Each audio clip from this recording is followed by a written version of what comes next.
Iran supreme leader Khamenei మృతి చెందారు. ఈ విషయాన్ని ఇరాన్ మీడియా ధృవీకరించింది. అమెరికా ఇజ్రాయెల్ దాడుల్లో ఆయన మృతి చెందినట్లుగా తెలిపింది. ఖమేనీ నివాసాన్ని లక్ష్యంగా చేసుకుని అమెరికా ఇరాన్ దాడులు చేశాయి. దాడుల్లో కుమార్తె, అల్లుడు, మనవడు మృతి చెందారు. తాజాగా ఖమేనీ మృతి చెందినట్లుగా ప్రకటించారు. 40 రోజులు సంతాప దినాలను ప్రకటించింది ఇరాన్ సర్కార్.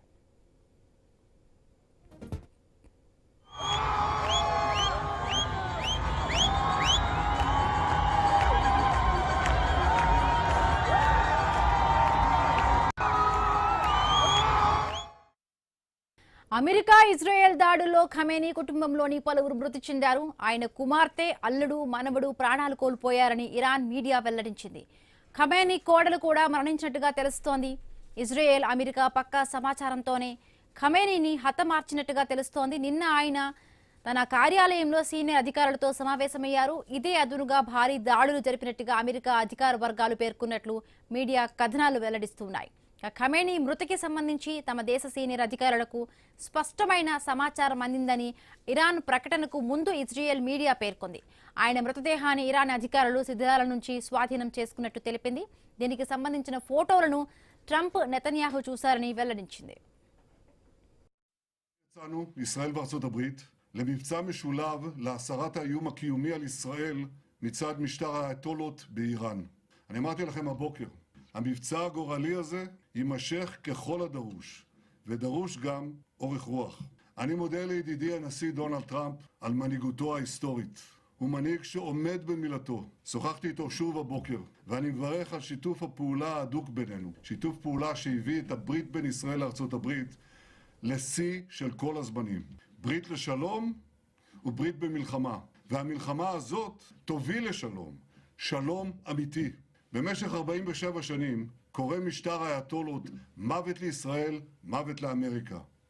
הוא הקיז את דמנו, הוא רצח אמריקנים רבים והוא טבח בעמו שלו. היום כבר כולם מבינים, אסור שמשטר טרור רצחני זה יתחמש בנשק גרעיני שיאפשר לו לאיים על קיומנו ויאפשר לו לאיים על שלום האנושות כולה. אנחנו יצאנו לקרב.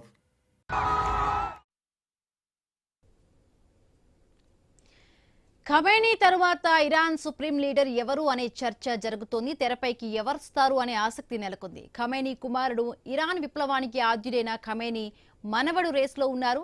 ఐఆర్జీసీ కొత్త కమాండర్ చీఫ్ గా బ్రిగేడియర్ జనరల్ అహ్మద్ వహీదీ ఎన్నికయ్యారు. బాధ్యతలు చేపడుతూనే అమెరికాకు వహీదీ వార్నింగ్ ఇచ్చారు. ఖమేనీ హత్యకు ప్రతీకారం తీర్చుకుంటామని హెచ్చరించారు.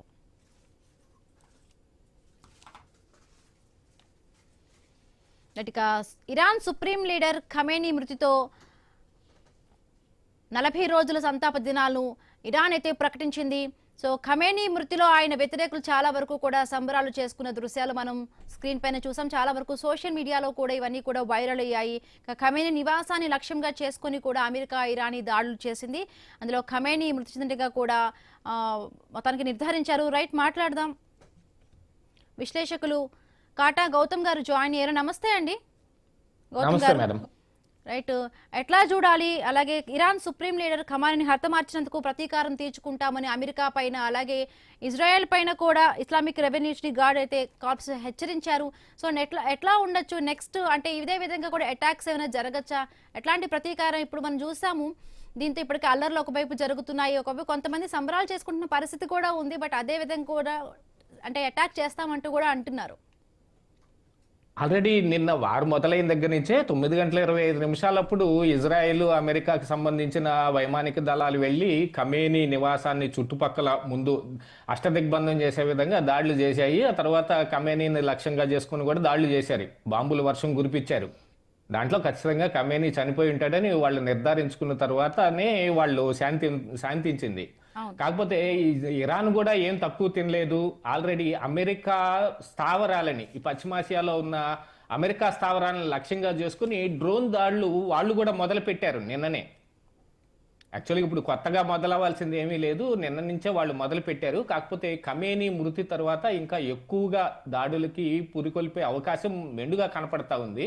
కాకపోతే ట్రంప్ చేసిన ఒక వ్యాఖ్య చూడాలండి. ఎప్పుడంటే దాదాపుగా 1979 నుంచి ఇస్లామిక్ దేశాన్ని పట్టి పీడిస్తా ఉన్నారు. ఇక మీరు సంబరాలు చేసుకోవచ్చు, మీకు కావలసిన ప్రభుత్వాన్ని మీరు ఏర్పాటు చేసుకోవచ్చు అని ఆయన ఒక పిలుపు కూడా వీళ్ళల్లో బాగా కసిని రేకొల్పే విధంగానే ఉంది. ఇరాన్ని లక్ష్యంగా చేసుకునే మరి అమెరికా కావచ్చు, ఇజ్రాయెల్ కావచ్చు దాడులు చేసింది. కేవలం ఈ ఈ- ఈ చమురు ఉత్పాదనలు ఇవంతా ప్రపంచ దేశాలకి ఏ విధంగా వెళ్తాయో అది దాదాపుగా ఈ ఇరాన్ పైన జరిగిన దాడితోటి దాదాపుగా ప్రపంచ దేశాల్లోనే ఇప్పుడు చమురు ఓ, ఈ ధరలన్నీ కూడా పెరిగే అవకాశం ఉంది. ఎందుకంటే దాదాపుగా మన భారతదేశానికి చూసుకుంటే 50% పైన ఇరాన్ వైపుగా ఉన్న హర్ముజ్ ఈ జలాశయ సంధి నుంచే మనకి చమురు రావాల్సిన అవసరం ఉంది. దీని మీద భారత్ కూడా ఏ రకంగా ప్రతిస్పందిస్తుందని చూడాలి. కాకపోతే రీసెంట్ గానే గత వారం రోజులు కూడా గడవలేదు, మోడీ ఇజ్రాయెల్ వెళ్ళి ఆ పార్లమెంట్ లో సంభాషించి వచ్చిన తర్వాత అన్ఎక్స్పెక్టెడ్ గా ఈ దాడులు అయితే జరిగాయి. అంటే ఇది ప్రీ ప్లానే అయి ఉండొచ్చు బహుశా. కాకపోతే మరి మోడీకి సమాచారం ఉందా లేదా అనే దాని మీద కానీ ఇప్పుడు భారత్ దీని మీద ఏ రకంగా ప్రతిస్పందిస్తుంది అనేది కూడా చూడాలి. ఆల్మోస్ట్ ఆల్ ఇప్పుడు మన పాక్ ఆఫ్ఘనిస్తాన్ యుద్ధం ఒక వైపున, ఇప్పుడు ఇజ్రాయిల్ ఈ ఇరాన్ యుద్ధం ఒకటి జరుగుతుంటే మరి చాలా రోజులుగా 5 సంవత్సరాలుగా నలుగుతున్న వ్యవహారం కూడా ఒకటి ఉంది కదా. ఆల్మోస్ట్ ఆల్ ఇది ఒక మినీ వరల్డ్ వార్ లాగానే కనపడతా ఉంది.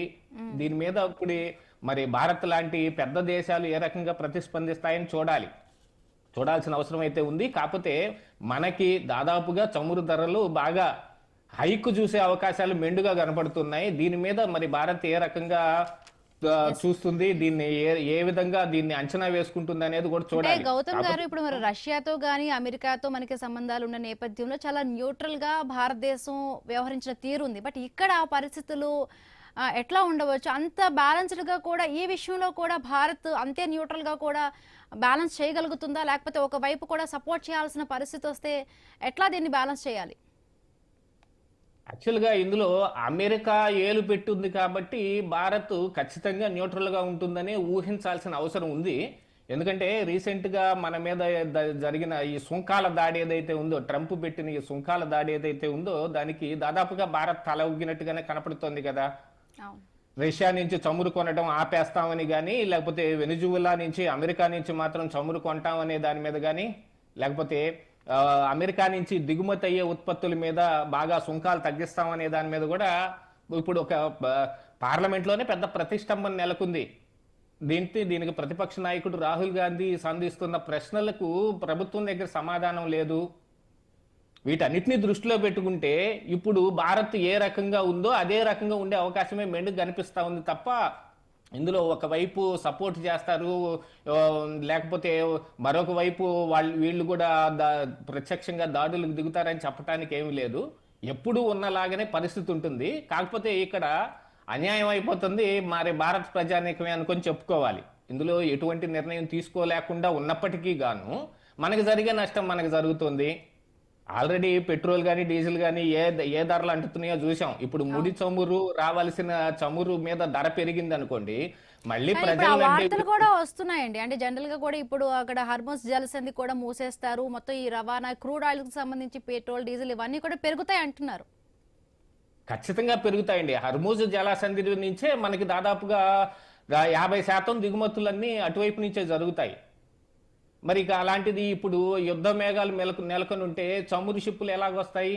అందుకోసం అని చెప్పి దాదాపుగా మనకి ఇప్పుడు డబల్ అయినా కూడా మనం ఆశ్చర్యం లేదు. ఎందుకంటే దాదాపుగా సగం శాతం అక్కడ ఆ వైపు నుంచే రావాల్సిన అవసరం ఉంది. వాటన్నిటిని చూసుకుని మరి ఇప్పుడు భారత్ మిన్నకుండా ఊరుకుంటుంది, అదైతే కనపడుతుంది. ఇందులో రష్యా ఉక్రెయిన్ దాడి జరుగుతున్నప్పుడు మనం చాలా మాటలు మాట్లాడినా మనం వ్యవహరించిన శైలి ఏదైతే ఉందో సేమ్ అదే శైలిలో ఉంటారు. ఇప్పుడు ఇజ్రాయెల్లో వెళ్ళి మోడీ మాట్లాడి వచ్చారనో, వాళ్ళతో నెతన్యాహుతోటి సత్సంబంధాలు కలిగి అనే దాని మీద ఏం అంచనా వేయటానికి వీలు లేదు. ఆల్రెడీ మనకున్న సమస్యలు మనకున్నాయి. ఇప్పుడు మన భారత్లో కూడా చమురు ధరలు పెరిగితే ఇంకా ఏ రకంగా ఉంటుంది? ట్రాన్స్పోర్ట్ అనే ఒక్క వ్యవహారం రేట్లు పెరగటం మొదలు పెడితే ప్రతి అంశంలోనూ ఎక్కడి నుంచండి, చిన్న గుండు సూది పిన్ని దగ్గర నుంచి అనుక్షేపం దాకా మొత్తం రేట్లు పెరిగినట్టే కదా. కేవలం ట్రాన్స్పోర్ట్ మీదే ఆధారపడి ఉన్నాం కదా ఈ ధరల వ్యవహారం వచ్చేటప్పటికి. అలాంటిది ఇప్పుడు ఈ ఆయిల్స్ రేట్లు పెరిగితే మనకి ఇంకా ఎక్కువ అన్ని రేట్లు పెరిగే అవకాశాలు మెండుగున్నాయి. మరి దీన్ని బట్టి ఏ రకంగా ఇప్పుడు అమెరికాకైతే మనం ఏం చెప్పలేని స్థితిలోనే ఉన్నాం. అది అయితే మనకు కనపడుతుంది. వాళ్ళు పెట్టిన షరతులకు ఒప్పుకోవటం తప్ప మరి మనకి ఇక వేరే గత్యంతరం లేదన్నట్టుగానే ఉంది. మొన్నటి ఒప్పందాల ప్రకారంగా గనక చూస్తే ఎస్ అమెరికా పెట్టిన ప్రతి ఆంక్షల్ని మనం ఎందుకనో వాళ్ళకి తలొగ్గి ఉంటున్నాం అనేది అయితే కనపడుతుంది.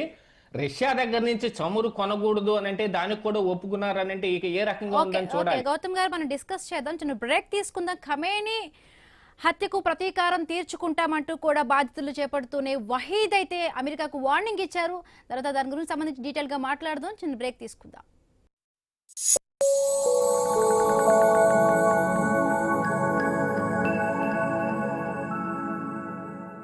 నాకు స్టోన్ జ్యువెలరీ మాత్రమే ఇష్టం.